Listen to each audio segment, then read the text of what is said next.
पढ़ी रहिया आहिनि। त पोएं साल उहे फस्ट ईयर में हुया। बोर्ड जे तरफ़ां जेके शागिर्द कॉपी केस कया हुआ, मेडिकल जा, इंजीनियरिंग जा, कॉमर्स जा ऐं आर्ट्स जा, उन सभिनी जा लेटर जेको आहे सो असांजी ऑफ़िस जे अंदरि मौजूदु आहिनि।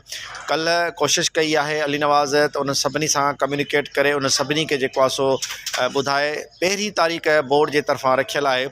जेके कॉपी केस कया विया आहिनि शागिर्द मुख़्तलिफ़ सब्जेक्टनि में, उन्हनि खे उन्हनि घुरायो आहे पहिरीं तारीख़ ते। त हीअ मैसेज जिन दोस्तनि ताईं अचे थो, महिरबानी कयो ही अॻिते मैसेज खे फॉरवर्ड कयो त उहे सभु दोस्त जेके कॉपी केस थिया आहिनि बोर्ड में त उहे अचनि, कॉलेज अचनि, असां सां राब्तो कनि। उन्हनि जा लेटर्स असां वटि अवेलेबल आहिनि। जिन शागिर्दनि जा नंबर उन्हनि जे फार्मनि जे अंदरि मौजूदु हुया, असां उन्हनि सां कम्यूनिकेट कयो आहे, उन्हनि खे असां ॿुधायो आहे।